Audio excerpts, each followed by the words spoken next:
Welcome to another guide to new mods on Farming Simulator 19 with me, MrSealyp. It is Tuesday the 26th of February and we've got quite a few mods out today. Some new, some ported over, some Giants ones ported over. We're going to have a look at all of them. I'm trying to think what to start off with. This was one of my favourites actually. It came over from 17. We'll start with this, I think. This is the Fortschritt E303 pack. It is essentially a self-propelled mower with cutter bar or mower. We have got a tedder and a windrower. Tedder here and windrower here. We're going to have a look at each one of them. I did do a guide on this pack specifically when it came out in FS17. Not a huge amount has changed, but again, you may be new to this, to Farming Simulator 19. It might be your first go at the Farming Simulator franchise, so you might not know anything about this whatsoever.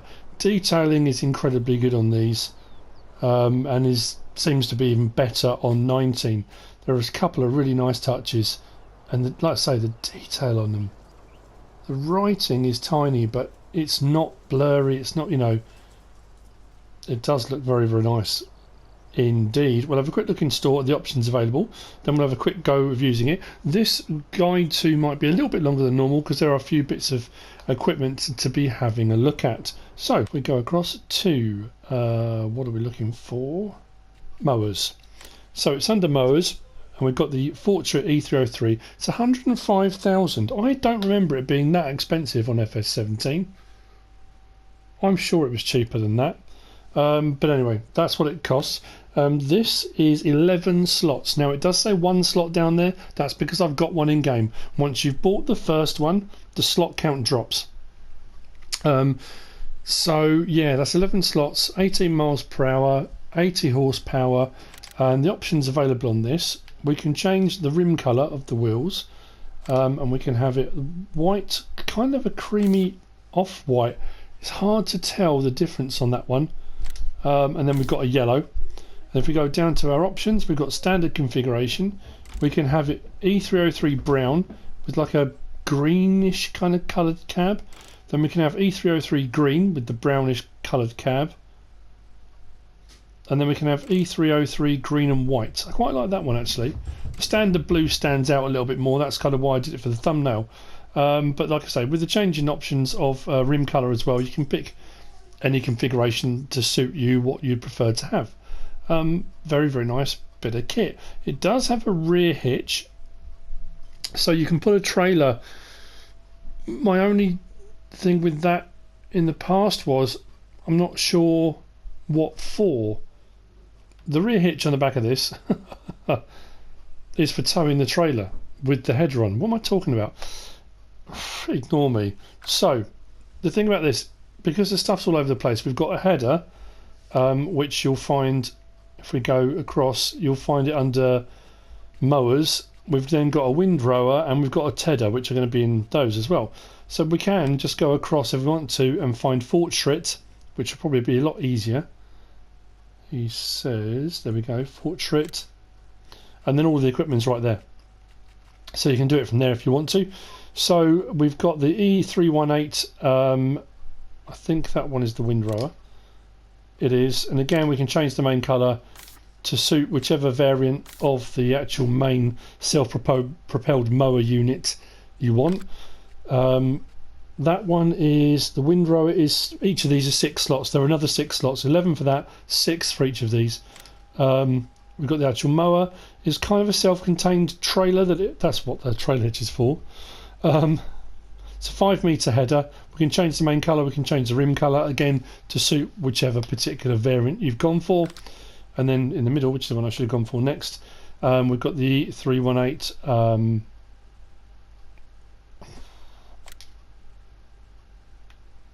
Tedder is the word I'm looking for. Oh dear. Again, we can change the colour of that to suit the vehicle. The tedder and the windrower look very similar. The windrower has an end plate. This one, if you look at either end, there's nothing. That's your windrower, and it's a 3 metre one. If we come back out and we go to that one, here we've got an end plate on it. So when it windrows, it kind of hits the end plate and drops to the floor. That's the sound theory. I'm struggling to speak today. Anyway, nice little feature to this when you first get in. When you press square to enter, watch what the door does. Then when I exit, that's nice. Now that can't be, I'm sure on the original, and I could have misremembered this as well. I might have been thinking actually there was another Massey Ferguson self-propelled one, wasn't there? That had like almost interactive controls. You can open the door, but that's a nice feature. I like that. It's got some brilliant sounds too. It's a bit noisy on the startup. What we're going to do very quickly, we'll do a quick mow, a quick TED and a quick windrow. So look up to that,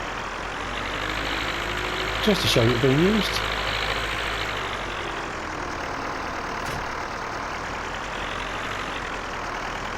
Lights, we've got beacon on the top, normal lights, we've got rear work lights there, main beams on the front there, and we get like an extra one there. I can't work out where that light comes from. Interior of the cab, lights come on, indicator lights we get, but nothing for the hazard lights. Very cool. So, I'll turn the beacon off now, dummy down.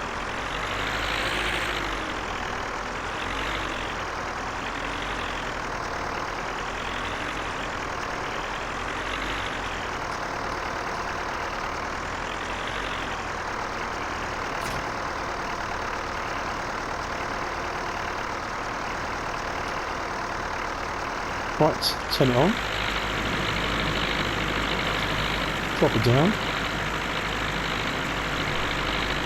and the great thing with this is it leaves a swath already. Oh, that's interesting then. So why have we got a windrower when it already windrows?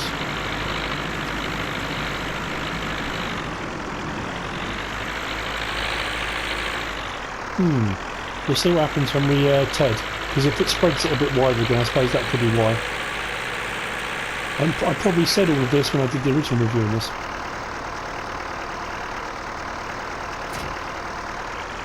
So now we've got the TEDer, which is the one here without the end plate.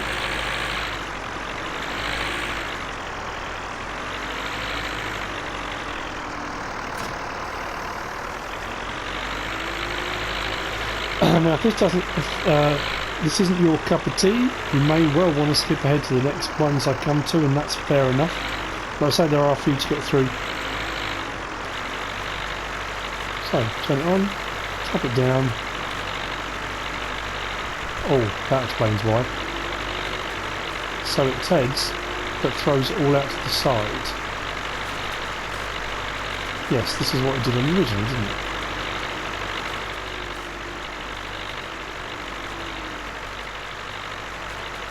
Now I suppose the good thing for transportation is if you're going to mow and then windrow, mow and TED, you can bring the mower on the trailer on the back and this on the front, or the windrow, whichever way around.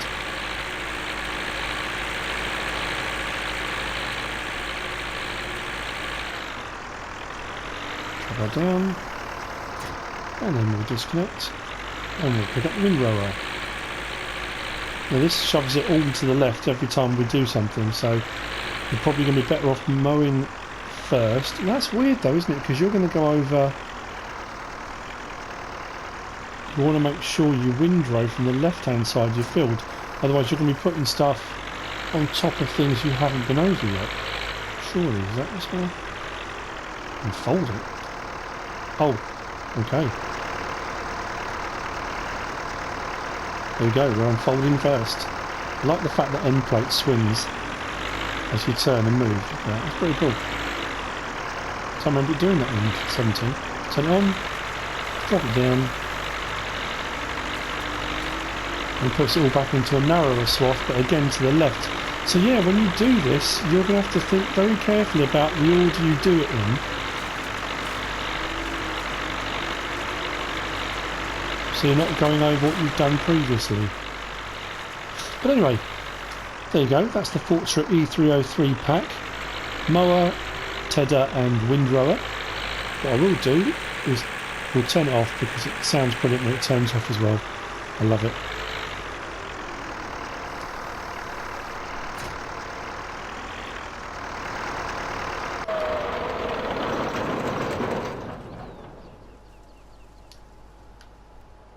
Cool.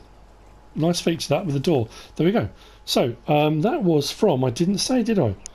The Forza E303 pack is by AAA Modding or AAA Modding. They did the original and they've obviously updated it and brought us the newer version 4.19. Next then, what should we have a look at next? While we've cleared this out, we have got a Hayloft. There's an in-game Hayloft already which costs 90,000 to buy and has a capacity of 250,000 litres. This is by NSMT and Kardis, and it's only 3 slots to place, which I think is quite impressive for the size of it. We'll have a quick look around it first. This is where you drop off your hay and straw, and then when you want to load it into a trailer again or feed mix or whatever you're going to do, that's where your pipe is around the side there. I assume the lights come on automatically at a certain time because I haven't found a light switch, but I do like the concrete construction of it. The pillars with the concrete sections that slot in. It's a really nicely detailed mod. At the end of the day, it's a Hayloft. It holds hay and straw. But it's a nice mod. The slot count's good, 3, but there is a drawback. Well, I don't know. It's weird, isn't it? I say drawback. I suppose it's not really. You'll understand what I mean. We'll have a look at in-store. So if we go to placeables, and then we want silos. So scroll across. So the original Hayloft there is 90 grand, 250,000 litre capacity. And that's of each crop normally. That's not a total capacity, that's 250,000 of each. We go across this one, it's 150,000 to buy, which is another 60 grand more than the other one. But this has got a 2.5 million litre capacity. Unless that's a typo, which I don't think it is, that's impressive. So you're paying for the extra capacity, realistically. Because obviously if you wanted to store loads and loads and you had the in-game one, you'd have to place multiple ones of those, and it would get expensive. 2 of those, you're at 180 grand already. So 150, I suppose when you look at it like that, isn't too bad for a 2.5 million litre capacity. So there you go. Not bad at all. That's the Lizard Hayloft, and that's by NSMT and Kardis. So moving on. On the ground here we have this interesting little device. This is a rear weight, and this is a weight, it's a Krone weight, and this is by, I've got to find out my list, this is by Luca Gamer8250. I think there's 2 separate people. This is 5 slots, which is interesting. That's 3, that's 5. Anyway, this goes on the back of a Krone. Now I've got the Krone Big X here. I don't forgive myself nothing to get to it now. I have to back in around the side, but it hooks on the back. Now I'm a little bit puzzled by this one because I've never really had an issue once you get a front attachment on the front of the Krone. I've never had a problem with the wheels coming off the ground or that being an issue at all. Well, this is supposed to help with that. It's an 1800 kilogram weight. When it goes on, it's very neat. Fits on perfectly. Obviously, it's what it's designed to do. Very cool. And it does say in the Modhub description it has a trailer hitch. So my first thought was, maybe that's going to help us to hook up to the in-game trailers that we couldn't hook up to before. Not the case. I tried it, still doesn't hook up. It will hook up to pin hitch trailers, but it won't hook up to any ball hitch trailers, which again I know a lot of people have argued that's not the case. It shouldn't do in real life anyway. I totally understand that. I think because in FS17, because they did, the assumption was they would, and that you'd be able to hook up your bigger trailers behind, unload into them and swap them out and that kind of thing. So I was assuming it would do that. Other than that, I'm not sure. If we disconnect it, you'll see that it drops down, adding that weight on. But it's, it fits it. It looks very nice. It's a, the mod's designed to do a job, and it does that job very well. I'm not sure the purpose of it. I may be missing something. Like I say, once you get your headers on the front of here, I've never really had a problem with needing a weight on one before. But anyway, there you go. That's what it is. In store, that is under weights. And we scroll across, and it is Krone back weight, 1800 kilograms. That's 1.8 ton, isn't it? It's only 550, which isn't too bad. And yeah, that's what it does. It's a weight. Anyway, moving on again, we have got, I'll do these ones in front. We've got a Bale prong fork, I suppose you'd call it. It's a lizard Bale Fork. This is 5 slots as well, which is an interesting one. It does exactly what you'd expect. It picks up round bales. I've never really tried one on square bales. I don't think it's not designed to do that. This is by I think it's Suedtirol Modding. Could be Sued, I'm not sure. Suedtirol Modding. 5, like I say, 5 slots, and it's a little Bale Fork. Goes in 3-point linkage, front or rear. I'm going to do these 2 next, simply because I want to get to that one, to get these out of the way. But I left them in here for the thumbnail and now to show you that this shelter behind has got quite not a bad capacity, size-wise, height-wise, that kind of thing. But anyway, next up we've got the Amazon Pantera 4502. This is a Giants modding mod that's been ported over. Now, as I recall, I used this on FS15. I'm sure it was on 15. The porting over, as you'd expect, very, very nice. You can see the different contrast in your plastics, your rubber on the tyres, and you know they've done a really good job on it. I like it. I use a lot on 15. It was a little bit pricey, but again, it's nice to have those additional things in game. What we'll do is jump in it, start it up, and we'll get out of the way. So if I bring that forward, actually we'll spin it around over here.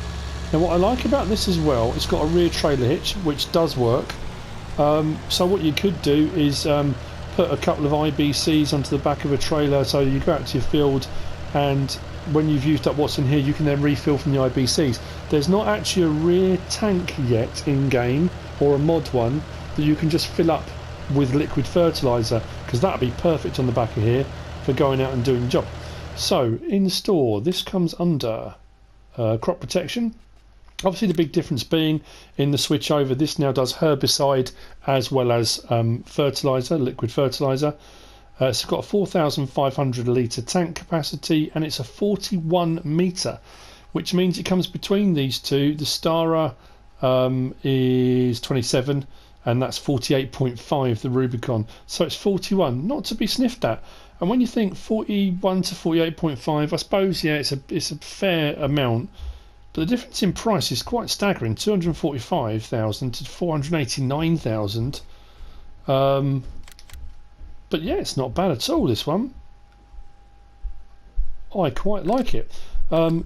It does have the option too, if I get this right, L1 and right stick, left or right. We can widen or narrow the track. And like I say, 41 metre boom width. It's not a bad size, this.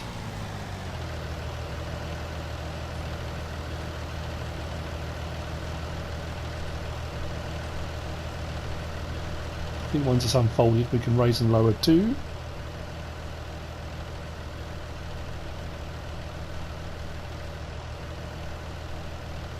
There we go.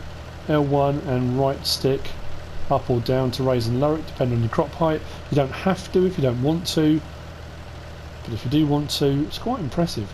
I must admit, I remember this being the largest, or the widest width, of course, width being wide, that there was in game. So when the Rubicon came out, that was, you know, wow, absolutely monstrous.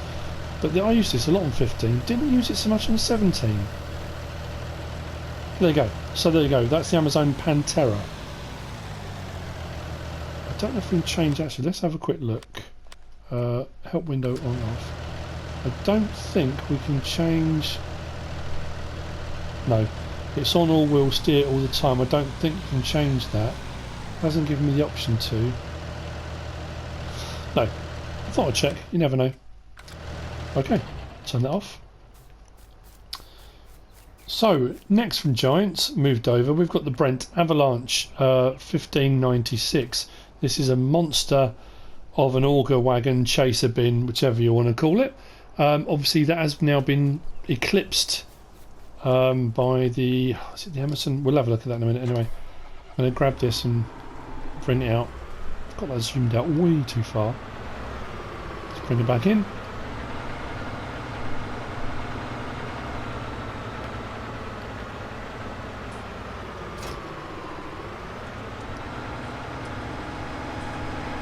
It is big. I think it's 53,000 litres this one. So, install. This will come under auger wagons, chaser bins. There you go, auger wagons. Click on that and we'll scroll across till we get to it. Now, here's the thing. This is... Actually, I didn't say, did I? The Pantera, sorry, I do apologise. The Pantera is 10 slots from Giants. The Brent Avalanche that we're looking at now is 6 slots. So... It's got a 53,000 litre capacity, which puts it between these two, the Kinsey 1051 and the Elmer's Hallmaster, which is an interesting one because that's 53,000 litres, that's 70,000 litres. There's obviously a difference in the slot count. This one, the Brent Avalanche, is only 6 slots and that's 18 for the Elmer's. And although it comes between these two, the price is way up there. Unless you really love Brent equipment, I'm not sure why you would buy the Avalanche when you can get the Hallmaster for 93 grand. And like I said, I don't know, it might just be choice. You might just decide, you know what, I've used the Hallmaster a lot, I want to try something different. Again, that, you know, I totally understand that. Options available on this, we can have standard tyres, or we can have tracks, which is the one I've gone with. And that's why I always liked it when it came out on 17, because it had tracks. It just looked really cool compared to your standard kind of auger wagons, but I suppose a lot of them now come with tracks and different things. But there you go, those are the two options available. Like I say, 53,000 litres. It requires 300 horsepower, so yeah, not bad. I just think it's a little bit pricey, I suppose. That's the only thing with it. And what we will do though is we can open and close it like so. Pipe out. Animations as you expect, buttery smooth, lovely. And then if I do, I think it's L1 and right stick, we can do the nozzle adjustment just there. So you get around, yeah, it's probably right from there actually, isn't it? Nozzle adjustment, and then if I go side to side, we can raise and lower the actual auger pipe itself to whatever position you want to put it in. So there you go, that's the Brent Avalanche. Very nice bit of kit, if a bit pricey. Anyway, last, now I say last, at the time of recording this, I don't know if any more mods have been released. They all kind of came out in one big chunk, but they're not. There have been days where more have come out later on in the day. If more do come out, I'll do another Guide to mod review on those. But our last mod to look at today is the vehicle shelter. This is by GrasslandMods. This is 5 slots as well to place, and this is another one I really like. It's nicely detailed. I like the concrete pillars into the metal stanchions, uprights. You know, your metal ribbed sheeting around the back. It's got a lot of great detail on it. It's nicely made and put together. I like the fact a lot of the shelters now have these overhangs, so you can get quite fairly long vehicles in there. Plus I like the height at the front. Some of these you get, they come up like that to a point and then dip down quite sharply, which gives you great height under here, but then you can't actually get higher vehicles under, which is an unusual one. But this one's pretty good. Not bad height on it. This one, I love the guttering down the side as well. Cool. This one says in the Modhub that between 7:30 PM and 7 AM the lights come on automatically. There is no light switch, but there are plenty of lights underneath here which will come on automatically. Not bad at all. So there we go. Quite a wide selection of mods again today. This one ported over from AAA Modding. These two, wherever it's gone, oh I left it over there, didn't know, the Pantera and the Avalanche, ported over from Giants. But these mods, new. Hayloft, Vehicle Shelter, and the Bale Fork, all brand new. I hope you found this useful and informative in some way, shape or form. If you have, give us a like. If you don't subscribe yet, please do. If you want to leave a comment, feel free. And if you want to share this video, then please be my guest, whatever you should choose to do. Thanks for watching.